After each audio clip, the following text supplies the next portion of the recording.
सैया सैया तू जो छूले। এখন যদি আমি এই জায়গা থেকে না যাই, কেউ তো আমারে দেখে লাইব, আর দেখে লাইলেই তাদের সাথে আমারও ফাঁসাই দিব। না ভাই, এন তো আন যেত না, চালু বাগি। चंदा কেউ যদি দেখতো তাদের সাথে আমারে, তাহলে তুই তাদের সাথে আমারও ফাঁসাই দিল। तेरे नाम মেয়েটার কাপড়গুলি কেমন চেনা চেনা লাগতেছে, পারিসারও তো এমন কাপড় আছে। सैया सैया। হ্যালো তানিম, জি ভাই। ফারিসা করো? না ভাই, পারিসা তো এখনো ঘর আইছে না। 1 ঘন্টার উপর স্কুল ছুটি দিছে, এখনো ফারিসা করো আইছে না? না ভাই, এখনো তো আইছে না। Nobody knows.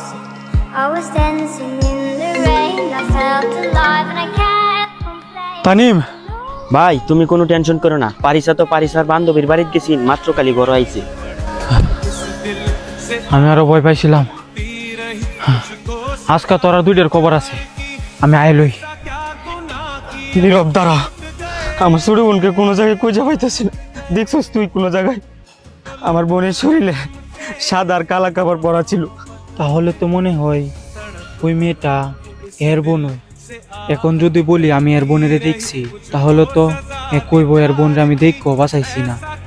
না, এই কথা তো কোন যেত না, এর বোনের যে আমি দেখছি। কিরে ভাই, কস না দেখছস আমার বোনের? না রে ভাই, আমি তো দেখছি না, তুই একটু খুঁজে দেখ। আল্লাহ, আমার বোনের আমি এখন কই খুঁজুক? একটি সমাজে যখন অন্যায়ের বিরুদ্ধে প্রতিবাদ করার মানুষের সংখ্যা কমে যায়, যখন তারা নিজেদের চোখে এইভাবে কালো কাপড় পেঁচিয়ে নেয়, তখন সেই সমাজ বসবাসের অযোগ্য হয়ে পড়ে। আজ যে অন্যায়টি অন্যের সাথে হচ্ছে এবং আপনি চুপ আছেন, কাল সেই একই অন্যায় আপনার সাথেও হতে পারে। তখন হয়তো আপনার পাশেও দাঁড়ানোর মতো কেউ থাকবে না। ভালো থাকুন, সুস্থ থাকুন, ধন্যবাদ।